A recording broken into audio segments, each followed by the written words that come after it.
Dhaka post লাইভে আপনাদেরকে স্বাগত জানাচ্ছি।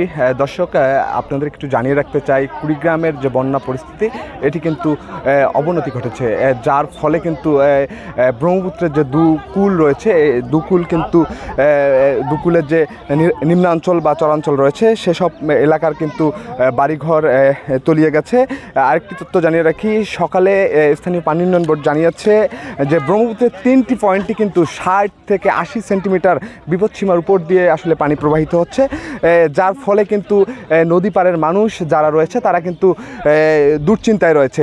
এছাড়াও আমরা দেখেছি যাদের আসলে বাড়িঘর তলিয়ে গেছে তারা কিন্তু তাদের আসবাবপত্র এবং গবাদি পশু নিয়ে উঁচু স্থানে যাচ্ছে এবং সেখানেই কিন্তু তারা মানে তাদের প্রয়োজনীয় কাজ সাথে। এছাড়াও আমরা দেখেছি যে তার অনেকে কিন্তু ঘরের উঁচু মাচান করে তারা তাদের গবাদি পশু থেকে শুরু করে সেখানেই কিন্তু বসবাস করছে।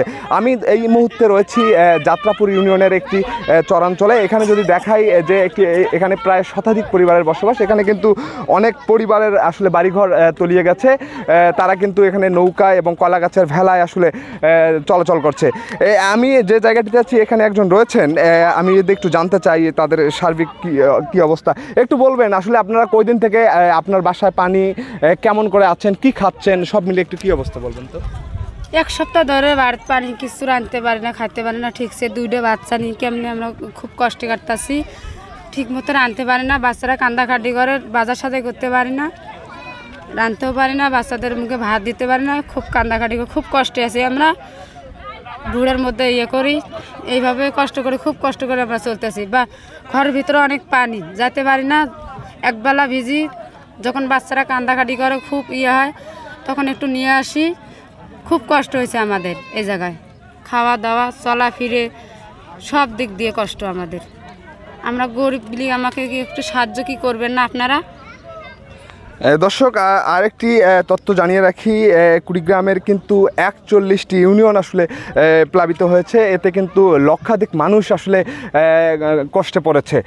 এছাড়াও শুধু ব্রহ্মপুত্রের পার নয়, কুড়িগ্রামের যে 16টি নদ নদী রয়েছে, 16টি নদ নদীর অববাহিকায় কিন্তু যে নিম্নাঞ্চলগুলো রয়েছে সেই নিম্নাঞ্চলগুলো তলিয়ে গেছে, যার ফলে কিন্তু সেখানকার মানুষ অনেক কষ্টে পড়েছে। এছাড়াও কিন্তু আমরা দেখেছি লোকালয়ের অনেক রাস্তাঘাট আসলে তলিয়ে গেছে এবং স্কুল কলেজ সেগুলো ডুবে গেছে। এছাড়াও কুড়িগ্রাম যাত্রাপুর যে সড়কটি রয়েছে এই সড়কটি কিন্তু 2টি স্থানে পানিতে তলিয়ে যাওয়ার ফলে কিন্তু সে রাস্তায় কিন্তু যোগাযোগ আপাতত বন্ধ রয়েছে। এই ছিল আসলে ব্রহ্মপুত্রের একটি চর থেকে সর্বশেষ পরিস্থিতি। জুয়েল রানা, ঢাকা পোস্ট, কুড়িগ্রাম।